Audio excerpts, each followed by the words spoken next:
forget to subscribe my channel Hang Duk Mana. Sas. Assalamualaikum, selamat datang lagi ke channel Hang Duk Mana. Mari kita dengar respon Datuk Lokman Adam tentang isu langkah Dubai ni. Sebelum tu saya baca detail sikit kat macam ni. Langkah Dubai cuma foto morgana, kata Ahmad Mazlan. Seorang pemimpin UMNO menganggap dakwaan berlaku gerakan terancang untuk menjatuhkan kerajaan perwakilan sebagai foto morgana dan seolah-olah mustahil berlaku. Ahli Majlis Kerja Tinggi UMNO Ahmad Mazlan berkata semua ahli Parlimen BN sudah menandatangani ikrar akan bayar 100 juta jika mereka melompat parti. Okey, mari tengok respon Datuk Lokman Adam. Dia akan tengok komen macam biasa. Malam ni saudara, kita hanya akan sambut tahun baru tanpa kerajaan baru tanpa kerajaan baru. Saya yakin ramai yang akan kecewa, terutamanya mereka-mereka yang hari ini sudah menjadi kluster mahkamah, mereka yang hari ini sedang disiasat oleh pihak SPRM, yang sedang kelang kabut, tak tentu pasal, terutamanya kawan-kawan apa dipanggil, kawan-kawan yang hari ini makan gaji, yang makan upah daripada geng-geng Perikatan Nasional ni, semakin hari semakin gelabah, termasuk Ketua Pemfitnah Perikatan Nasional Raja Petra, kan, yang hari ini mengeluarkan kenyataan yang macam-macam ditambahnya. Padahal semalam kami cuma buat report susulan daripada dapatan tentang 700 juta 700 juta yang telah pun dibelanjakan zaman Muhyiddin. Bila PMX mengumumkan 100 juta untuk pengiklanan dan sebagainya, mereka bukan main lagi bukan main lagi rancak membelasah kerajaan Madani, tapi rupanya mereka belanja 700 juta dan ada salah laku, tuan-tuan. Kalau tidak, kita tak bazir masa. Kalau tidak, kita tak bazir masa untuk report pasal geng-geng Midin ni, tuan-tuan. Okey. Hari ni saya nak beritahu dengan tuan-tuan, memang ada langkah Dubai ke langkah sumbang ya. Yang pasti semua ni semua langkah sumbang, kerana semuanya adalah usaha yang membazir masa. Saya nak beritahu dengan tuan-tuan, okey, memang ada rumus, ada kabar angin mengatakan Daim nak belanja sampai 750 juta. Tuan-tuan, Daim ni bukan bodoh. Ini saya nak beritahu. Daim ni bukan bodoh. Dia dah berpengalaman dalam kerja-kerja merompak dan menyamun ni, tuan-tuan. Jadi hasil samunan ni dia bukan akan kongsi dengan semudahnya. Ini kena faham. Saya nak minta rakyat Malaysia ni guna otak je. Okey. Kenapa dia nak belanja sampai 750 juta untuk beli ahli-ahli parlimen kita? Sedangkan kalaupun dia boleh beli, saya dengar dia nak jual, dia nak beli sampai, ni ceritalah, ini fitnah ke apa, tak kira lah, sampai 50 juta satu MP. Buat apa dia nak belanja sampai 50 juta satu MP, tuan-tuan, kan? Kalau keputusan akhirnya akan mengecewakan diri dia. Kenapa saya katakan keputusan akhir akan mengecewakan diri dia? Pertama, kalau dia bayar 50 juta, dia belanja 750 juta, dia hanya dapat 15 orang.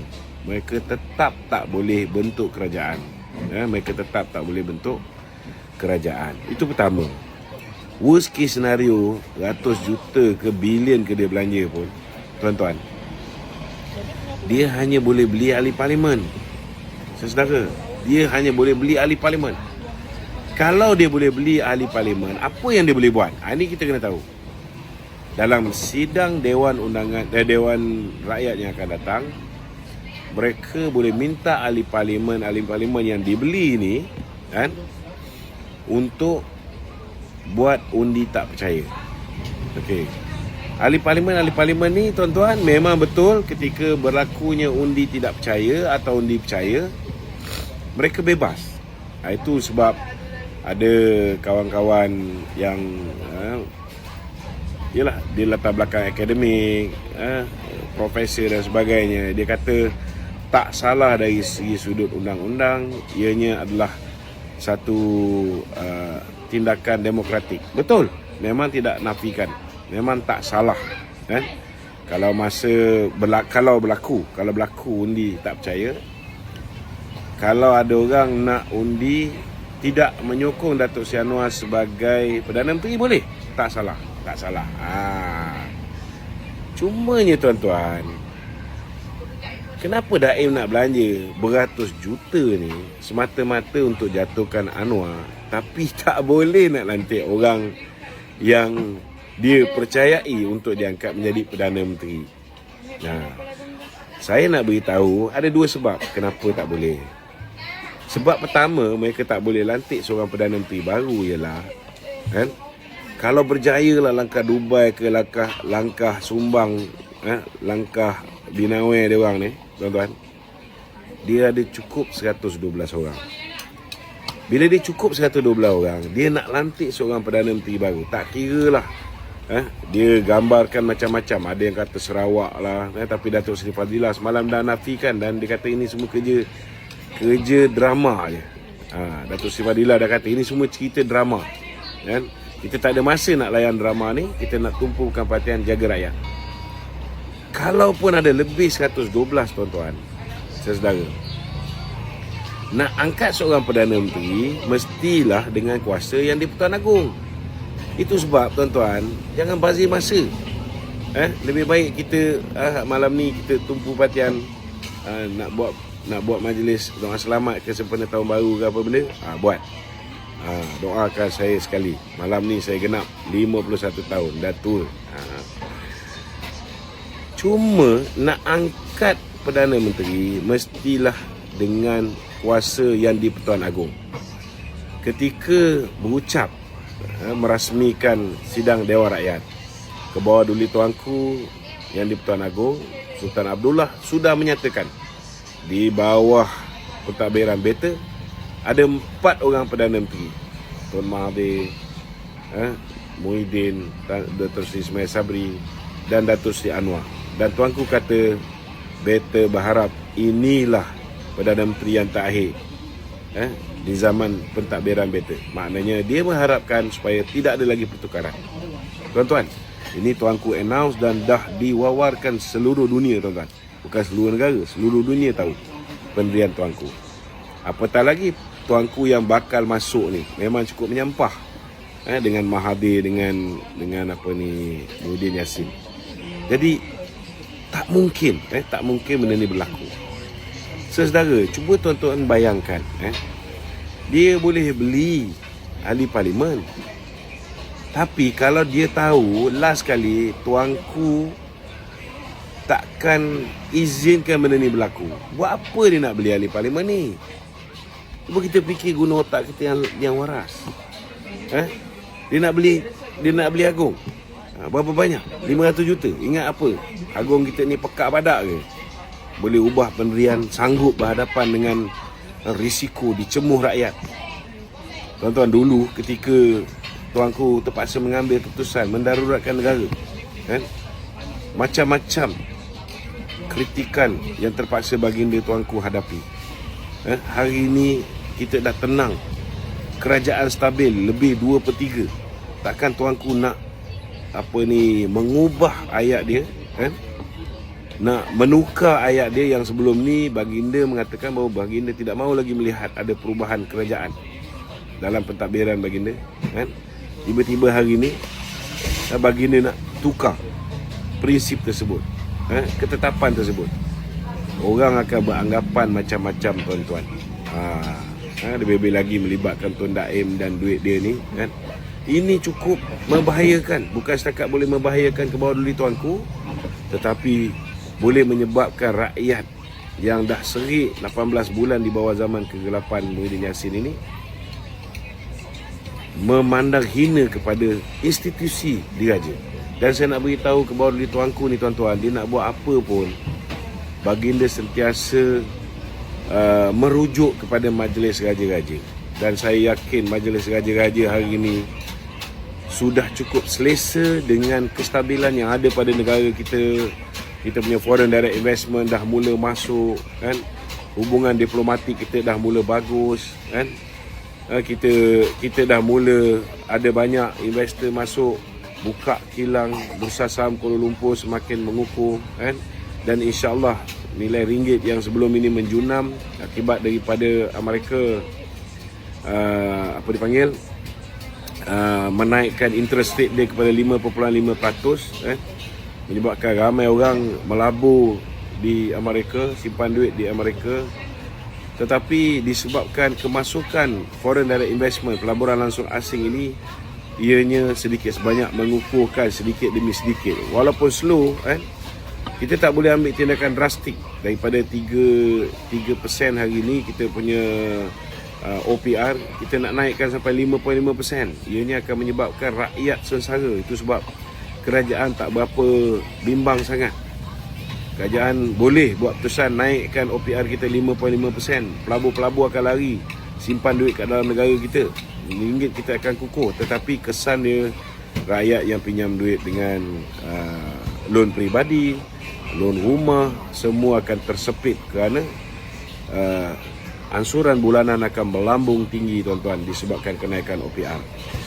Jadi tuan-tuan, kalau Daim sendiri tahu bahawa kalau dia belanjakan duit untuk beli wakil rakyat, tapi last kali kan nak jumpa tuanku kat Dubai pun tak dapat kan, saya rasa Daim pun takkan bazir masa dan bazir duit dia untuk membayar MP ni.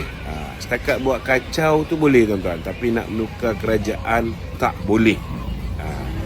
Lagi satu saya nak beritahu kepada yang bengap-bengap tak faham bahasa ni. Saya nak beritahu, duit mereka memang boleh jatuhkan kerajaan. Itu kita tak nafikan.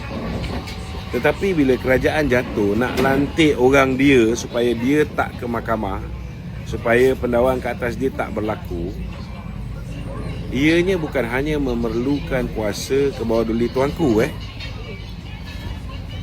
Saya nak beritahu, setiap ahli parlimen Barisan Nasional tidak boleh memberikan SD kepada mana-mana ahli parlimen untuk diangkat menjadi Perdana Menteri.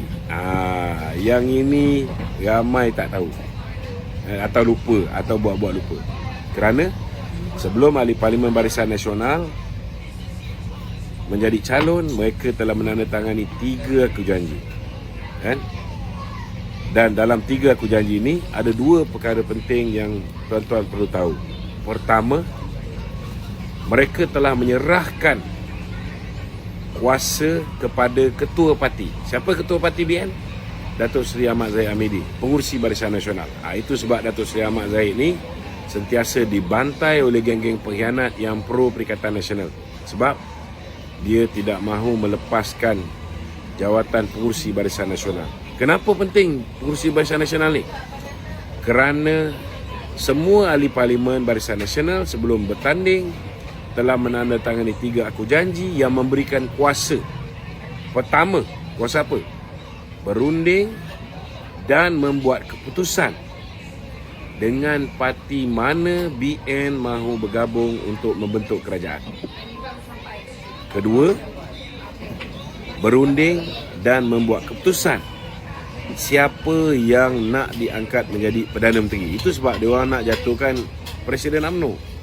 Kerana kalau dapat jatuhkan Presiden UMNO, dia fikir orang lain boleh ganti dan orang lain boleh tarik BN menyokong. Walaupun 29 orang tak sokong, tapi 1 orang je pengurusi BN ini kan sokong Muhyiddin contohnya, atau sokong Hishamuddin contohnya jadi Perdana Menteri, maka 30 ahli parlimen BN ini secara en bloc dikira menyokong Perdana Menteri tersebut.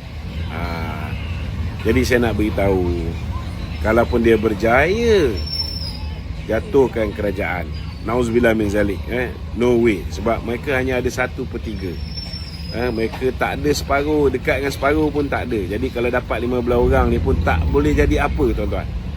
Dan GPS telah menyatakan sokongan padu kepada Datuk Seri Anwar Ibrahim. Jadi tak mungkin dapat GTS.